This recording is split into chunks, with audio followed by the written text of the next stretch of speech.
Yang disembunyikan itu, yang perlu disembunyikan itu, dan kita latihan untuk menyembunyikan ibadah tahajud.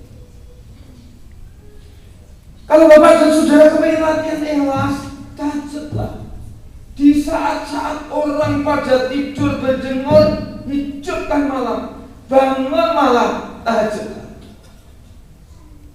Lantas siapa yang akan melihat kita? Lantas siapa yang kita pamerkan? Apa yang kita pamerkan? Di malam hari, datangi masjid, tutup pintu, matikan lampu, sudah bersimpuh di hadapan Allah, tangisi, sesali segala perbuatan yang barangkali tadi salah, tersesat. Tahajudlah. Al-Quran sudah mengingatkan kepada kita, wa minal laili fatahajjad bihi nafilatan laka asa ayyab'atsaka rabbuka maqaman mahmuda. Di sebagian malam bertahajudlah kalian sebagai ibadah tambahan. Semoga Tuhanmu menjadikan kalian hamba yang terpuji. Punya masalah, tahajudlah. Ya ayyuhal muzammil, qumil laila illa qalila, nisfahu amin qisminhu qalila, aw zid alaihi waratil qur'ana tartila, inna sanulqi alaika qawlan tsaqila. Hei orang yang berselimut, hei orang yang diselimuti banyak masalah. Kalau lebih tegas lagi dalam konteks di kedokteran, hei orang yang lagi sedang stres, bangunlah, ngambil air wudhu, sholatlah meskipun hanya 2 rakaat, ditambah 1 rakaat witir. Waktunya 2/3 malam, kalian tambahi atau kurangi sedikit. Jam 2:30, jam 3, jam 4 jangan, karena bukan lagi tahajudan subuhan jam sekarang.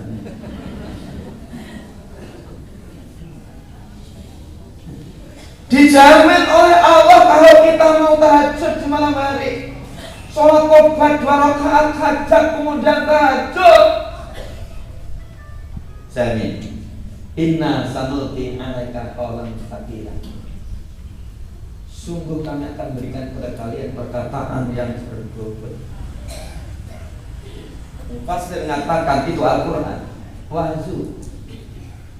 Ketika Rasulullah tahajud akan datangkan satu wahyu Al-Quran, kita pun bisa dapat wahyu. Hanya namanya saja bukan wahyu. Wahyu itu untuk Nabi dan Rasul. Kalau orang sekelas kita kadang iman, kadang yazid, wayangkus, kadang tambah, kadang menurun, kadang meningkat, kadang turun, dapat wahyu, namanya bukan wahyu, intuisi, isyarat. Tidak mustahil kita dihadapkan satu problem besar yang menurut ukuran matematik otak kita tidak mungkin selesai dengan tahajud. Dalam rukuknya mungkin, dalam sujudnya, tiba-tiba Allah memberikan isyarat. Selesaikan dengan jalan ini, selesaikan dengan jalan itu. Inilah jalan yang kalian lalui. Bukan omong saya. Maka setiap ada masalah atau tidak ada masalah, Rasulullah tidak pernah tinggalkan tahajud. Problem hidup dan kehidupan dakwah perjuangan Rasulullah selesaikan dengan tahajud. Dalam hadis qudsi dijamin tuh, demi kekuasaanku, demi keagunganku, demi cahayaku, demi kepintaranku, siapa saja hambamu yang mendahulukan kepentingan diriku daripada kepentingan dirinya, artinya kepentingan ibadah daripada kepentingan nafsunya. Seharusnya di malam hari kita tidur, kita urunkan tidur, kita kurangi tidur kita, bangun, mandi, ngambil air wudhu, sholat, artinya mendahulukan kepentingan Allah, kepentingan ibadah daripada kepentingan nafsunya. Dijamin oleh Allah. Apa jaminan? Dosanya akan kuampuni, permintaannya akan kuberi, doanya tak kabulkan. Kalau miskin tak kayakan,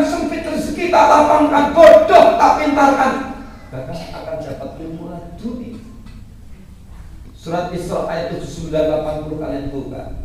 Jika tahajud, Allah akan berikan ilmu laduni. Ilmu itu hanya diberikan kepada kekasihnya yang karena kedekatannya kepadanya, karena gemari Allah kepadanya. Kalau bodoh tak pintarkan, sempit rezeki tak lapangkan, tersesat tak beri petunjuk, susah sedih tak bahagiakan. Coba. Langit dan bumi tak jadikan sumber rezekinya, malaikat tak perintah untuk ngawalnya. Hidupnya berkah, tak ada satu pun waktu yang sia-sia, semuanya berkah, manfaat. Dan saya berat kalau orang itu tidak mendapatkan petunjuk dari Allah. Bayangkan di tengah-tengah malam. Inilah yang mengantarkan. Ketika saya di kedokteran dulu tak teliti, orang yang belum sholat tahajud tak ambil darahnya, setelah sholat tahajud 1 bulan tak ambil darahnya lagi, setelah 2 bulan tak ambil darahnya lagi. Variabel imunitas, makrofag, eosinofil, basofil, monosit, sel killer, natural killer, antibodi, monoglobulin A, M, B, D, E, hormon stres, kortisol turun. Disimpulkan bahwa tahajud menyebabkan berbagai macam penyakit, di antaranya kanker, tumor, dan infeksi. Lain kali nanti dibahas. Dulu sudah pernah tak sampaikan. Tapi di antara salah satu ibadah yang perlu dirahasiakan bagian dari akhlakul karimah adalah tahajud. Lalu yang kedua,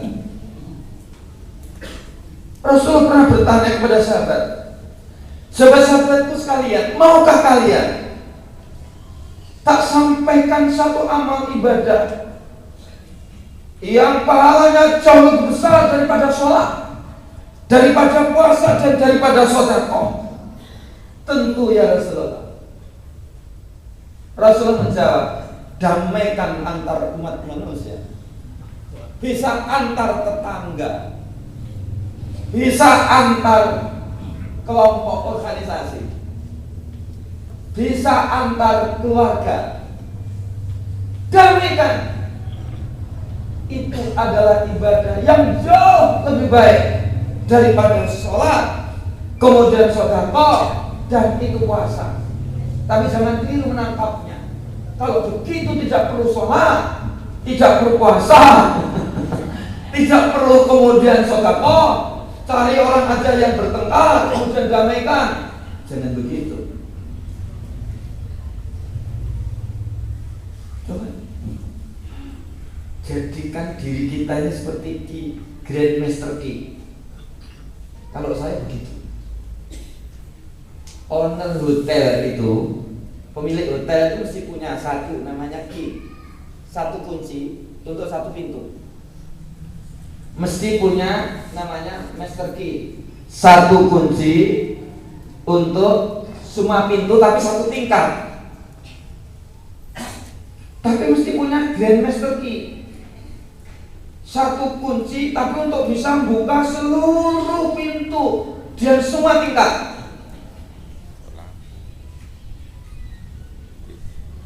Kedatangan di muka bumi kita ini juga demikian. Ketika ada orang melakukan maksiat, jangan diguncing itu.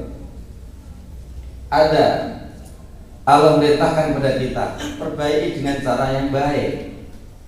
Ada orang salah, jangan disebarluaskan itu AE.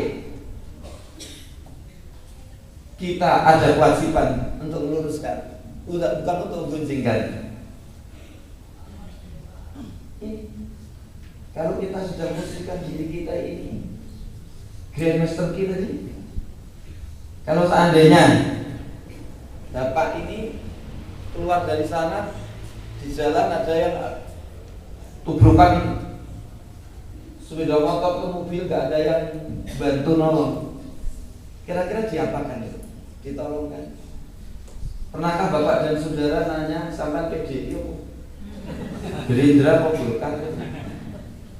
Kewajiban kita dan nolong. Bahkan Jumatan kita gugur saat ketika jatuh berukan sepeda motor, kemudian ada yang nolong, kewajiban kita adalah nolong orang itu tanpa melihat latar belakang apapun. Jadikan diri kita Grandmaster Key tanpa kehilangan jati diri kita. Itu diantara akhlak yang baik.